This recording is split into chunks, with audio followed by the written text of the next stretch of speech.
Penyakit hewan strategis yang endemis masih harus diwaspadai di wilayah Provinsi Jawa Tengah. Salah satunya adalah cacing hati pada hewan kurban.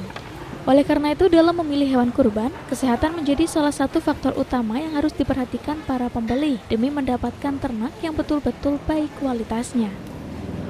Kepala Dinas Peternakan dan Kesehatan Hewan Provinsi Jawa Tengah, Lulus Afriyadi, saat berkunjung ke Kota Pekalongan baru-baru ini mengatakan, pihaknya menghimbau kepada masyarakat untuk memperhatikan kepemilikan surat keterangan kesehatan hewan atau SKKH pada penjual sebelum membeli hewan kurban.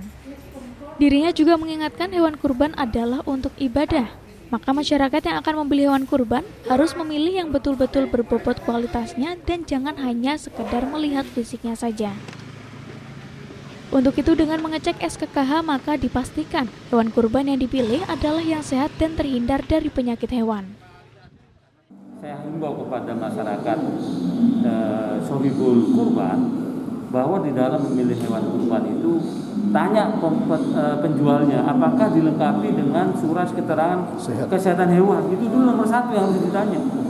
Kalau dia punya surat keterangan kesehatan hewan yang dikeluarkan oleh dokter hewan setempat, maka ada garansi bahwa hewan tersebut betul-betul sehat.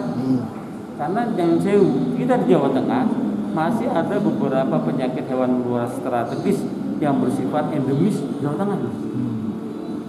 Ini yang harus diperhatikan. Kalau kita berbicara hewan kurban, itu tidak jauh dari sapi, kerbau, kambing, domba.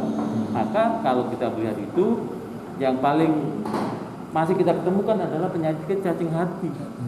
Oleh sebab itu kami mohon bantuan Pak Kepala Dinas, kita di Jawa Tengah beserta teman-teman Dinas Kabupaten Kota se-Jawa Tengah beserta Persatuan Dokter Hewan Indonesia, Jawa Tengah khususnya, ini menggerakkan teman-teman untuk bisa melaksanakan yang pemeriksaan namanya antemortem. Antemortem itu menyangkut kesehatan hewannya, menyangkut secara fisik. Kemudian postmortem. Postmortem itu pembedahan setelah dipotong dilihat jeroannya. Nah, kalau ada penyakit ditemukan cacing, maka seluruh jeroannya kalau bisa jangan dikonsumsi karena itu cacing hati bersifat zoonosis, bisa ke manusia. Nah, oleh sebab itu ini yang harus kita lakukan sebagai tanggung jawab kita sebagai pemerintah di situ. Nah, saya minta dengan hormat pada masyarakat jangan coba-coba untuk heman-heman, jangan. Ya. Kalau memang tidak layak konsumsi, lebih baik dimusnahkan. Oleh sebab itu kalau sudah ada SKKH-nya, insya Allah mesti sehat. Kemudian yang lain saya harapkan kepada sohibul kurban, jangan beli korban yang menjelegrek tok. Sejauh ini jelegrek itu kenapa gitu? Fisiknya saja. Tolong sekarang karena kita mau mensedekahkan dagingnya, maka belilah yang betul-betul sehat, berbobot. Jadi pembeliannya dengan kilogram, bukan fisik. Ya.